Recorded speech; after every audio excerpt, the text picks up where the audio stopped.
Halo semuanya, perkenalkan nama aku Jennifer dengan NPM 2401081001. Pada kesempatan kali ini, aku akan ngejelasin materi terkait etika dan fraud. Selamat menyaksikan. Yang pertama, aku akan ngejelasin pengertian dari etika. Etika adalah pedoman sikap dan perilaku auditor saat menjalankan tugasnya agar tetap profesional dan bertanggung jawab. Lalu ada prinsip etika dalam audit bank. Yang pertama itu ada integritas. Integritas yaitu auditor harus jujur dan tidak memasukkan hasil audit.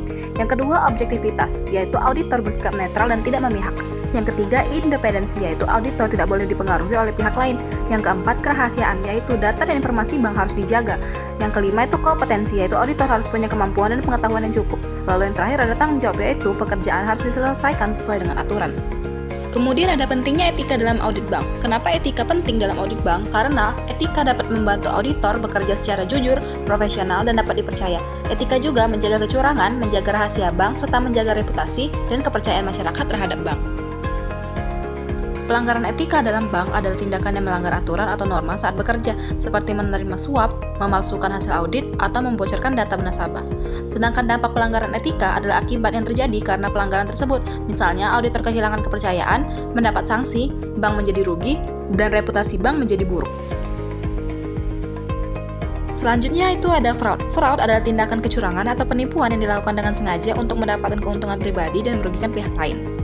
Lalu ada jenis-jenis fraud dalam bank. Yang pertama itu adalah penyalahgunaan aset, yaitu pencurian atau penggunaan aset bank untuk kepentingan pribadi.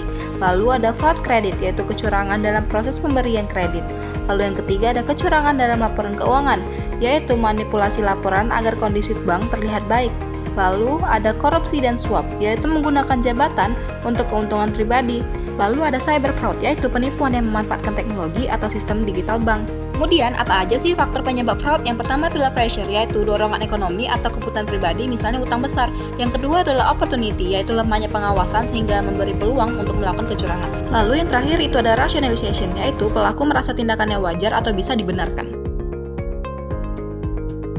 Lalu ada upaya pencegahan fraud di bank. Untuk mencegah fraud, bank harus memiliki pengendalian internal dan sistem pengawasan yang baik agar setiap transaksi dapat dipantau. Seluruh pegawai juga wajib menerapkan kode etik profesi supaya bekerja secara jujur dan bertanggung jawab. Selain itu, pengawasan rutin dari manajemen dan auditor penting dilakukan agar kecurangan bisa cepat diketahui.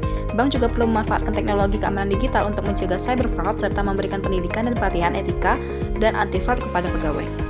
Hubungan etika dan fraud sangat erat karena etika yang baik dapat membantu mencegah terjadinya kecurangan. Auditor yang memiliki etika akan bekerja jujur, objektif, dan profesional. Sebaliknya, rendahnya etika dapat menyebabkan fraud seperti penggelapan uang, suap, dan manipulasi laporan keuangan. Jadi, semakin baik etika dalam audit bank, semakin kecil resiko fraud yang terjadi.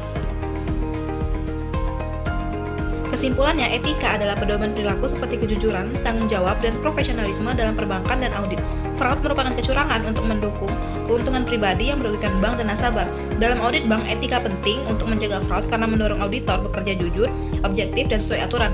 Oleh karena itu, penerapan etika, pengawasan, dan pengendalian yang baik diperlukan agar resiko fraud berkurang dan kepercayaan terhadap bank tetap terjaga.